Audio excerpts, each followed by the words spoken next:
Bonjour et bienvenue dans cette vidéo de présentation de la centrale DSF Archeon. La centrale est conforme à l'arrêté du 31 janvier 86 et permet de gérer la fonction désenfumage sur les habitations de famille 3B, 4 et 5. Dans le cadre des foyers logements, la centrale gère également la fonction évacuation. Si le cas se présente, la fonction compartimentage peut être gérée. La centrale DSF supervise jusqu'à 2 cantons ou cages d'escalier de 19 étages chacun, soit 38 étages au total. Le désenfumage des circulations peut être naturel ou mécanique. La centrale présente de nombreux avantages en termes d'installation, de mise en service et de simplicité d'usage. Notamment l'application mobile qui communique avec la centrale et permet un report direct et clair de l'état complet du système.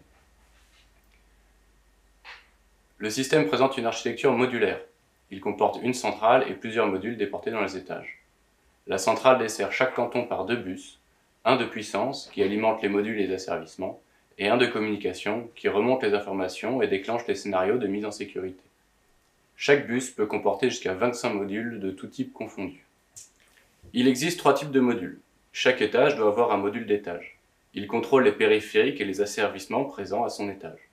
Ils doivent être reliés sur le bus dans l'ordre. Le premier module sur le bus sera donc celui du rez-de-chaussée ou du premier étage, et ainsi de suite. Une version max du module permet en plus la commande des fonctions évacuation et compartimentage dans le cadre des foyers logements, résidence senior, résidence étudiant, etc. Les modules d'étage sont limités à 19 par canton. Les modules tourelles permettent de commander le désenfumage mécanique. Leur nombre n'est restreint que par la limite des 25 modules par canton. Leur position sur le bus n'est pas imposée. Il est par exemple possible de mettre un module tourelle au rez-de-chaussée pour la commande d'un moteur d'insufflation et un autre en toiture pour la commande d'un moteur d'extraction. Au besoin, plusieurs moteurs peuvent être accordés sur un même module. Les modules relais reportent l'état du système. Ils possèdent un relais par étage et le basculent lors d'une alarme. Ils peuvent être reliés à une centrale de report ou à une commande non-stop ascenseur. Leur nombre n'est restreint que par la limite des 25 modules par canton. La DSF est une centrale compacte au coffret métallique. Son format est inférieur à une feuille A4 pour une profondeur de 10 cm et un poids de 4,5 kg avec batterie. Elle s'installe donc très aisément en gaine technique où l'espace est restreint. L'affichage des événements se fait à l'aide de voyants et d'afficheurs 7 segments, un pour chaque canton. Le numéro de l'étage impliqué est donc reporté en clair. En tant qu'information la plus importante pour les pompiers, la centrale affichera toujours la première alarme sur chaque canton. Le bouton défilement permet de visualiser les suivantes. La centrale affiche dans l'ordre l'état de veille, l'évacuation générale, le défaut système, le défaut général, le défaut secteur, le défaut batterie, le défaut surcharge ou court-circuit, le défaut du module relais, le mode maintenance.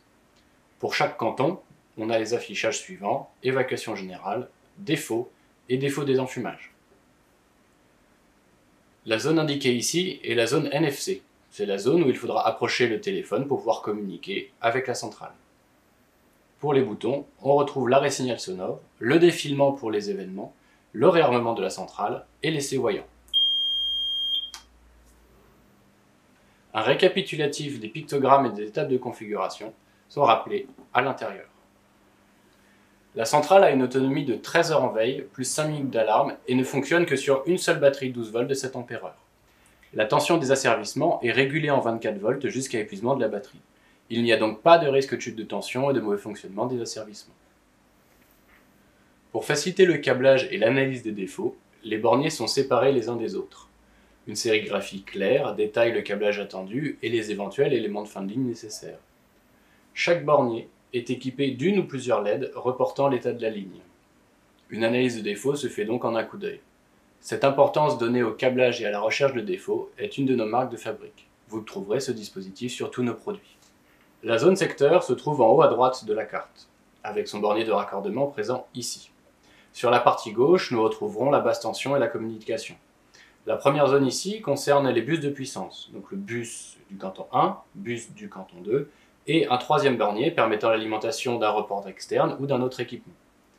Viennent ensuite les bus de communication, du bus 1, du bus 2 et du report. La dernière zone en bas à gauche concerne la reprise de défaut pour une éventuelle AES externe. Sur la partie centrale, vous trouverez ici 4 relais de puissance programmables. Les relais sont programmables sur le feu général, défaut général, feu et défaut de 2 cantons. Vous constaterez que la centrale ne possède qu'un fusible physique sur l'entrée 220 volts conformément à la NFC 1500. Les bus de puissance sont protégés par des fusibles électroniques auto-réarmables. En cas de surcharge ou de court-circuit, la protection électronique coupe l'alimentation, puis tente automatiquement de la rétablir toutes les 30 secondes. La protection par fusible électronique est également présente sur les modules déportés. Il n'y a donc que le fusible d'entrée 220 qui puisse être changé. Ce système de démonstration possède une centrale et deux modules. Un module d'étage en version max et un module tourelle. Le module tourelle est ici le premier raccordé sur le bus. Les modules sont normalement montés en coffret plastique possédant 12 passe-fils. Ici, pour les besoins de la démonstration, nous avons gardé que les cartes reliées par en dessous et le capot. On retrouve sur ce module, comme sur la centrale, le principe des borniers séparés, de la sérigraphie claire et détaillée, ainsi que les LED d'état. Le capot transparent offre un accès direct à l'état du module sans avoir à l'ouvrir. Pour faciliter le câblage, toutes les entrées s'effectuent par en bas et les sorties par en haut. Les borniers d'entrée et de sortie d'une même ligne ou fonction sont mis en vis-à-vis. On retrouve donc ici le câblage pour les bus, entrée bus puissance, sortie bus puissance, entrée bus communication, sortie bus communication. Le coffret de relayage commandant le moteur se raccorde au module en plusieurs points. D'abord, l'entrée télécommande, située ici, qui doit être raccordée à l'aide d'une diode et d'une résistance fournies avec le module. Les deux borniers ici permettent la reprise des contacts de position d'attente et position de sécurité du moteur, qui sont ici simulés par des interrupteurs. Enfin, pour le registre d'extraction par tirage naturel, s'il est à émission, il est à relier sur ce bornier. S'il est à rupture, il est à relier sur celui-ci. Il s'agit simplement d'un relais et dans ce cas-là, vous nécessiterez une AES externe. Sur le module d'étage max, on retrouve également les entrées et sorties des bus de puissance et du bus de communication. Viennent ensuite les entrées pour les périphériques. Ici, le détecteur de fumée et sa résistance de fin de ligne nécessaire. Puis viennent les positions d'attente et positions sécurité du volet. En cas de non-raccordement de ces lignes, il est nécessaire de les strapper. Viennent ensuite les lignes pour les déclencheurs manuels. Ici, la ligne pour les déclencheurs manuels de désenfumage, où il est nécessaire de raccorder une résistance de fin de ligne. Puis, puisque nous sommes dans une version max qui permet la fonction évacuation, la ligne des déclencheurs manuels d'évacuation, eux aussi nécessitant le raccordement d'une résistance de fin de ligne. Au niveau des sorties, nous trouvons ici la ligne de commande des volets. C'est une ligne à émission. Elle ne nécessite pas de raccordement de module intermédiaire dans chaque volet, ni de module de fin de ligne. La surveillance est effectuée simplement à l'aide d'un condensateur à relier en fin de ligne. Puisque nous avons affaire à une version max du module qui commande la fonction évacuation, ici se trouve le bornier de raccordement de la ligne sirène. Elle nécessite une résistance de fin de ligne pour sa surveillance. Dans la version max du module, vous trouvez également un relais et son contact CRT. Il permet le raccordement d'une ligne à rupture, par exemple une porte pour du compartimentage, ou, dans des installations anciennes, une ligne de volet à rupture. Des interrupteurs sont présents sur la carte. Le bouton Essai permet de passer le module en mode essai. Il peut être activé localement et désactivé localement. En mode essai, les alarmes sont silencieuses et permettent de vérifier le bon raccordement des lignes. Le bloc ici permet deux fonctions. L'une, de passer le module hors service. Il est alors totalement inactif. Aucune alarme n'est remontée, aucune émission n'est déclenchée. La centrale voit toujours le module, mais il est considéré comme transparent pour l'installation. La sortie du mode hors service passe automatiquement le module en mode essai. L'indicateur ici vous permet de savoir si vous êtes en mode essai clignotant ou hors service en fixe. Il faut donc sortir du mode essai pour revenir en veille. Dans le cas d'étage joint, il vous suffit de basculer ces interrupteurs sur chaque module à joindre. La centrale repérera alors la configuration. Voyons maintenant l'ensemble des périphériques à raccorder sur un module d'étage. Tout d'abord, le volet de désenfumage. Pour sa partie électronique, il est composé de l'entrée télécommande, reliée à la sortie du module d'étage, et de contacts de position de sécurité et d'attente. Comme nous l'avons dit, il n'est pas nécessaire d'avoir de module intermédiaire sur la ligne volet. Simplement, un condensateur de fin de ligne est à brancher sur le dernier volet. Ce condensateur est fourni avec le module. Pour les périphériques d'entrée, nous avons un détecteur de fumée conventionnel et deux déclencheurs manuels. un de désenfumage et un pour l'évacuation. Dans le cadre de l'évacuation, vous avez également la sirène qui est présente sous différentes versions, sirène ou sirène flash. Regardons à présent la procédure de mise en service. La carte mère de la centrale est équipée de deux boutons. Un bouton essai qui passe l'ensemble du système en mode maintenance ou l'en fait sortir, et un bouton de configuration.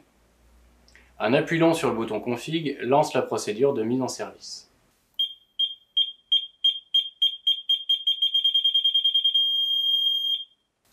La centrale va alors détecter et adresser automatiquement l'ensemble du système. Une fois cette phase terminée, la centrale affiche ce qu'elle a trouvé, un module d'étage et un module de désenfumage sur le canton 1. La mise en service est pratiquement terminée.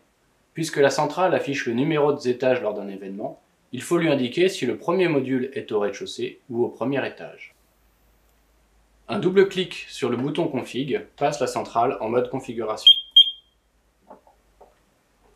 Elle affiche le numéro du paramètre sur l'afficheur du premier canton et la valeur du paramètre sur l'afficheur du deuxième canton. En l'occurrence, le premier paramètre concerne la position du premier module d'étage. Les boutons réarmement et essai voyant vous permettent de faire varier sa valeur. Ici, par exemple, nous indiquons que le premier module se trouve au rez-de-chaussée. Pour sortir du mode paramétrage, il suffit de appuyer une fois sur le bouton config.